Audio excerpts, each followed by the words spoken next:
Alright, so Fortnite wasn't actually a battle royale at first. It was a game called Save the World as we know it now, and it was a PvE, player versus enemy type game, where you built a fort, defended the fort against all the zombies, and boom, there's Fortnite. But then Save the World wasn't doing too well, so blam, they added a battle royale mode where 100 players go on this island, find weapons, and fight to the death basically until there's one person remaining who gets the victory royale. So seasons 1 and 2 were pretty much nothing to the lore wise. However, it was pretty fun. You got to see stuff added every week, you know. They had like vending machines and slurps and all this stuff added basically every week, just weekly updates. It was awesome. Then season 3 is where all the story began. We saw a meteor show up out of nowhere, and then eventually it would wipe out Dusty Depot, turning it into Dusty Divot. Season 4 was really where Fortnite started to gain a ton of popularity. It was kind of popular season 3, but season 4 is where it really skyrocketed. And so did this story. We would see a visitor, one of the new 7 that we're going to learn about, just a bunch of random people at the moment. We would see the visitor try to launch a rocket into tilted towers and all this, but didn't work, and all it did was punch a big rift into the sky. Then season 5 got a little weird. We did see these cool skins in the battle pass, and everybody really loved playing the summer season. But then we even got Kevin the Cube, which was a giant purple cube that rolled around the map over time. And then eventually, heading into season 6, it went into Loot Lake, our big giant lake. It went right there. Then it got sucked into Loot Lake and lifted up the entire island for season 6. Alright, so season 6, we saw the big island lifted up, obviously, you know, and you could fly up there and all of that. Season 6 was where we saw Fortnite mares for the first time, and that was pretty cool. It had zombies on the map, and that was pretty much it for season 6. So on to the best season of all time right behind me. This is season 7, dude. So we have this big iceberg crash onto the map, right? And we get to see this big Ice King, and this Ice King, right, he has this big castle over here at Polar Peak, right? And there's a monster there. He's doing something, but we don't know yet. So then we had, you know, the prisoner escape, and he went over this way and started to make a volcano or something, but we're getting there. Then Ice King tried to cover the whole map, you know, and then Volcano had a wart, you know, whole map and snow and all this. Really confusing, but all you need to know is that in the end of it, Ice King was back this way, and map was kind of fine after. Alright, so season 8, big volcano up here, obviously. We have the pirates, the ice soldiers, and the prisoner, and they're all fighting over the island. You know, they want all this treasure that they just found. Pretty bad battle pass. We have good collabs, though, I'm pretty sure. And we also got to see the IO for the first time, you know. They're pretty important. The Imagined Order, they're going to be really important in the future, so just watch that. Basically, the Imagined Order tried to excavate Loot Lake, and they found a vault underneath, right? Everybody got to unvault one item, and we picked this one, the drum gun. This is a really good idea, guys.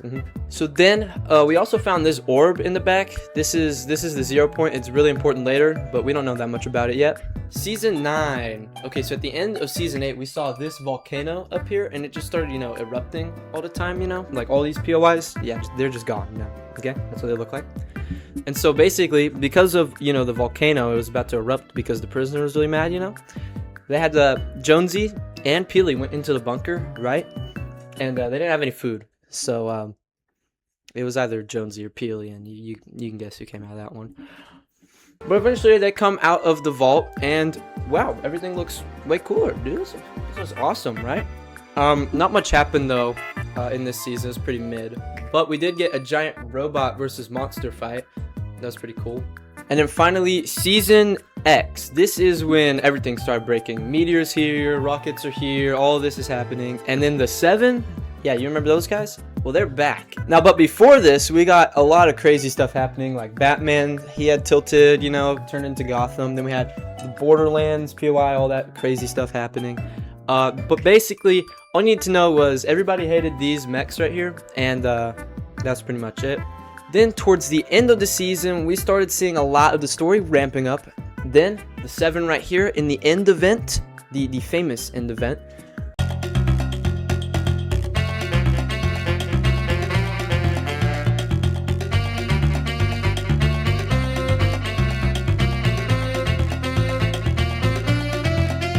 and that causes a black hole.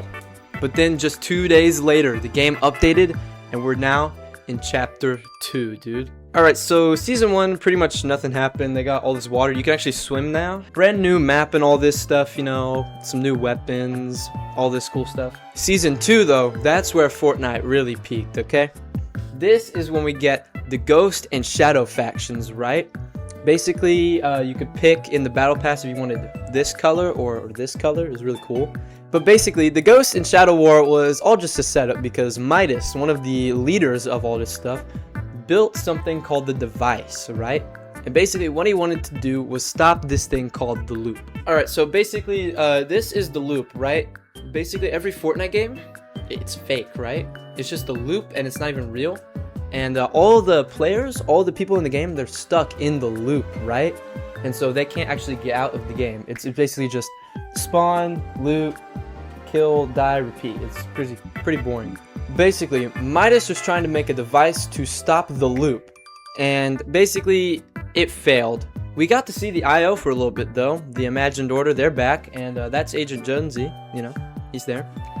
But basically, the IO was not happy, so they flooded the island. Season 3, okay, so nothing really happened here. We got Aquaman, and the island dried out, but other than that, there's really nothing going on.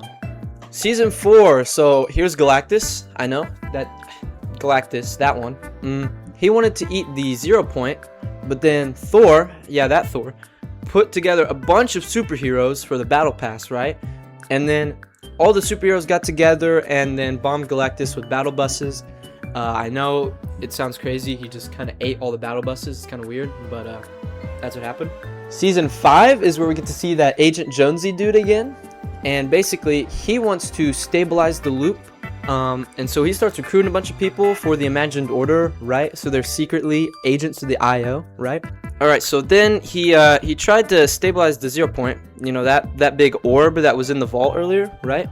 But it actually made it worse with all the teleporting, so he threw the gun in there. I don't know why he did that, and basically, it was going crazy. That didn't really do much, but this guy, one of the 7, the Foundation, came up to help close it. He's gonna be pretty important later. He looks really cool. Yeah, the loop got sealed, but everybody was stuck in it, so that's pretty cool. Season 6 was the worst season, in my opinion. It's pretty bad. Really boring, but the Foundation's here. Season 7, this was pretty good. The aliens were here. Rick and Morty's here, you know. This is Dr. Sloan from the IO. Pretty important, you know, the Imagined Order. Remember. Alright, so basically, right, this Dr. Sloan person from the IO, this Dr. Sloan was helping us with all the aliens, right? And so we actually beat the aliens, which is crazy. But then it was revealed at the end that Dr. Sloan was not a good person. So that's really good. And then that takes us to Season 8. We have Kevin the Cube and all his Kevins. All the cubes, they're all here. But then they all tried to corrupt the island. That's pretty cool. And they all met at the center and merged into the Cube Queen. Don't ask me how that worked. Basically, Cube Queen tried to do the alien thing again, I guess, and that didn't really work.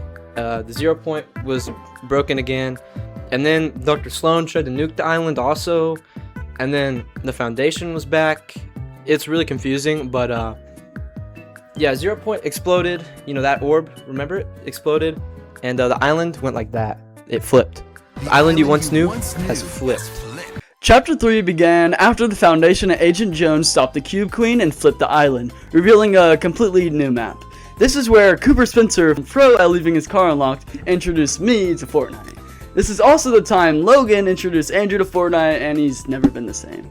Players could now slide, swing across the map using Spider-Man web shooters, wherever he came from, heal while moving with spray items, and explore with giant creatures called Klombo. In the arms of the angel. And weather effects like tornadoes. At the same time, the story focused on the war between the 7 and the Imagined Order. Speaking of, the Imagined Order has secretly controlled the 0 point for years, while the 7 were trying to free it and protect Rally Zero, and it's now a war. Epic added tanks, armored battle buses, and massive blimps controlled by the IO. But something major happened. Building was temporarily removed, which introduced Zero Build mode. This became one of Fortnite's most successful permanent additions and brought in a massive wave of new and returning players. The chapter ended with a collision event, where players controlled a giant mech to defeat IO. But even after that victory, things got worse.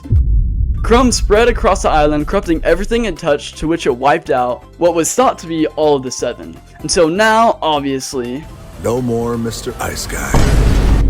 This was caused by the Herald, who worked for the Last Reality, and the Chrome eventually destroyed the island during the Fracture event, shattering reality into pieces. After the island shattered, the 0 Point rebuilt reality using fragments from different worlds. You had medieval castles, futuristic cities, jungle temples, and snowy mountain regions all sharing one island.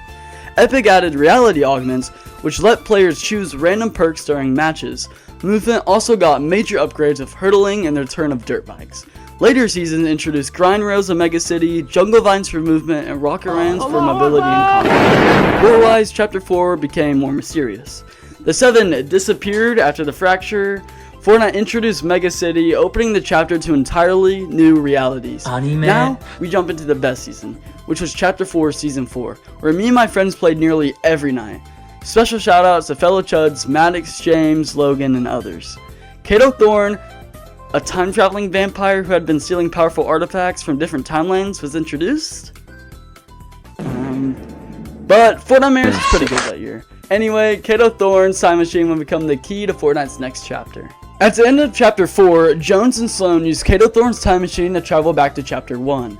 Their goal was to rewrite Fortnite's timeline and save reality. This launched Fortnite OG. For gameplay, this was one of Fortnite's biggest nostalgia moments ever. Players, like me and others again, returned to the original Chapter 1 map.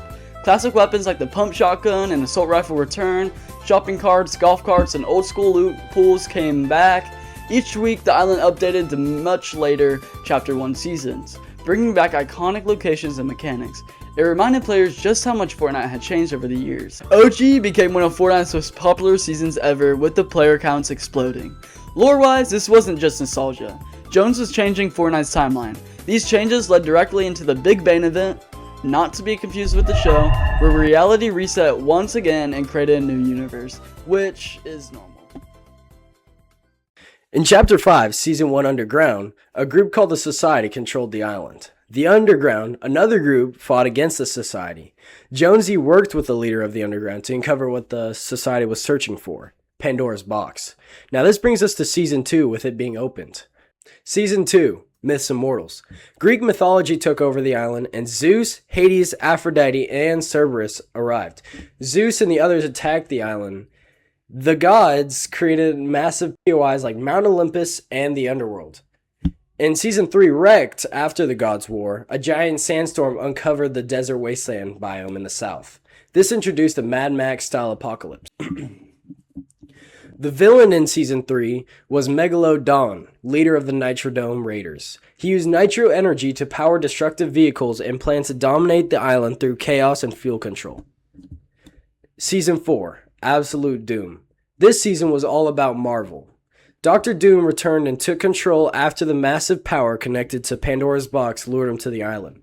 Marvel heroes like Iron Man and Emma Frost came to the island as well to stop him. After the Marvel heroes stopped him, Fortnite temporarily returned players to a remixed version of Chapter 2's island before launching Chapter 6. It wasn't just nostalgia, it was actually with lore too. The island rapidly changed week by week, revisiting old Chapter 2 locations and things like the agency coming back, sharks, the grotto, the yacht, and the rig. Characters like Midas, Meowscles, and Tiantina returned in remixed forms. The lore behind the mini-season was the reality was becoming unstable again after all the Chapter 5 events like Pandora's Box, the Gods, and Doom. Instead of a normal timeline, players were seeing altered memories, remixed realities, and fractured versions of the past. The island seemed to be replaying old moments while preparing for another reality shift. The mini-season ended with another massive reality event connected to the 0 Point and dimensional travel. Coming into Chapter 6, Season 1 Hunters, this introduced a Japanese-inspired island with magic, spirits, and demon hunters. A mysterious force known as the Void began corrupting reality, and ancient warriors and hunters protected the island from demons and dark spirits. In Season 2 Lawless, the story became crime-ridden, and the whole island was based around heists, black market, pickpockets, and corruption. In Season 3, Galactic Battle, the season shifted towards more Star Wars related things like lightsabers, starfighters, and Imperial-style invasions. In this season, actually, a new thing they came up with was Star Destroyer, which was a crazy event that obliterated other players.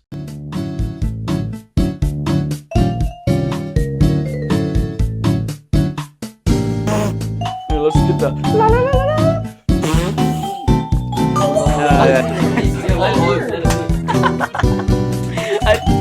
Gosh darn it, yeah, I know I pressed it well.